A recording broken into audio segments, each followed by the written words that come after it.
welcome to the June edition of HR Hot Topics. I'm your host, Jody Schaefer, and as always, we aim to make this most informative 5-ish minutes of your month. This month, we're going to talk about total compensation statements, and here's why you need to pay attention to this. I know almost all of you are feeling the pinch of a very tight labor market. The number of job openings in 2021 skyrocketed, and now that we're halfway into 2022, they've stabilized, but they're almost twice as many as they were pre-pandemic. Let me say that again, almost twice as many job openings nationwide right now as we had pre-pandemic, okay?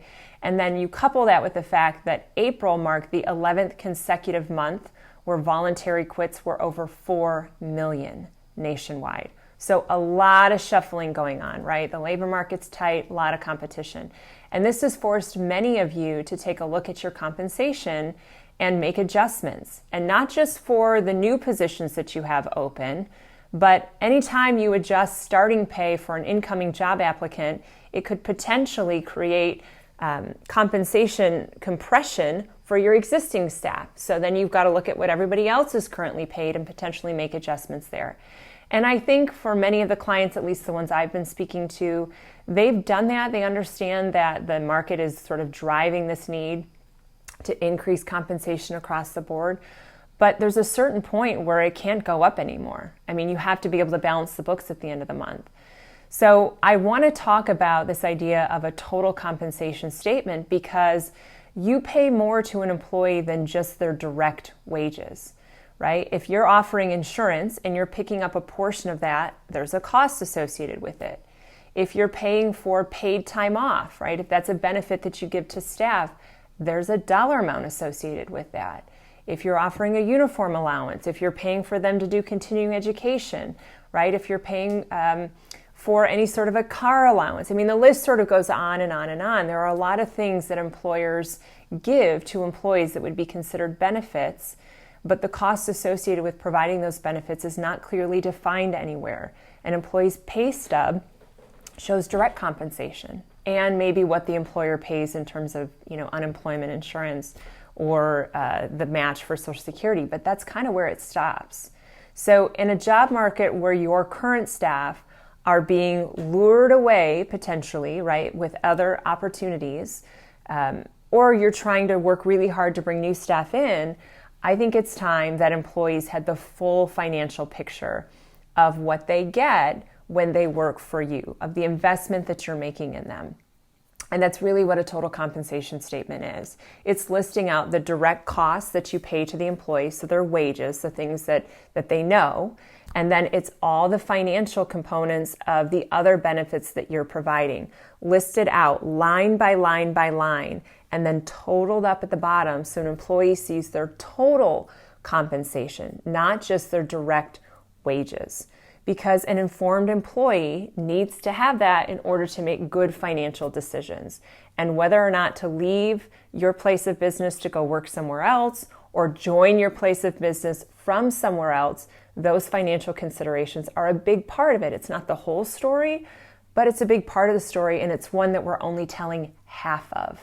Okay? And if you're not doing this already, don't beat yourself up. Only 38% of employers nationwide, according to a pay scale study in 2020, were doing this. So only 38%, right? So there's a lot of room for improvement here. But in this job market where everything you do matters, we can't afford to keep missing the boat on this, okay? So I have included in the links below, don't forget, I've always got good links, right? So make sure you look at the links below. I'm including an Excel spreadsheet and the template is already created for you.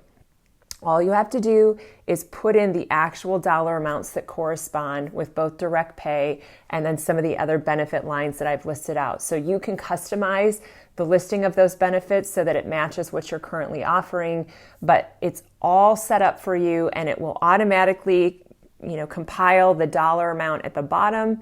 And then there's also a graphing function that also, kind of ties into this. So a really nice visual for staff, makes it fairly straightforward. So spend a little time, do the math. Okay, you're already paying the bill. You might as well get credit for it. So do the math, lay it all out.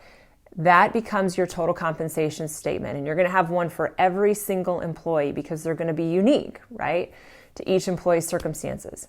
Then don't miss the opportunity for how you share that information. Don't just print it and hand it out with no context, okay? You can either talk to your staff as a group and lay the groundwork. Here's what here's what this is. Here's how to read it. Here's why I'm giving it to you. You could do that verbally. You could do that in writing. Or depending on the size of your staff, this is a perfect opportunity to have some one-on-one meetings with your team. So a few months ago, I have a video on the power of stay interviews, and that talks about some questions you can ask one-on-one with staff to really assess their engagement level.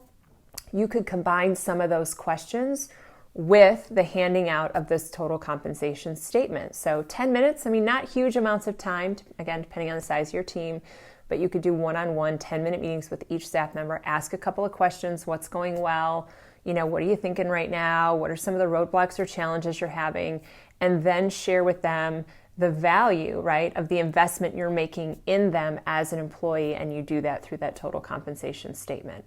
I would do that now because your staff are being actively recruited away, whether they're looking or not, because again, the labor market is just so tight. So I would do it now for all of your staff. But then I would build this into some sort of a regular communication cadence. You can time it with your performance evaluations. You could do it every 6 months, whatever the cadence might be that works best for you. But this is a real missed opportunity, and I would make sure that if you're going to put the time in, to sort of lay this out, because again, you're spending the money anyways, they might as well know about it, then let's just build that in on a regular basis going forward too. So I'm going to put some other articles down below too to help you understand the exact kinds of things that should be included in one of these total compensation, or I've heard them referred to as total rewards statements, either one, right? So take a look at the links, but of course, if you have any questions, you can always reach me directly at jodyschaefer@workwithhrm.com.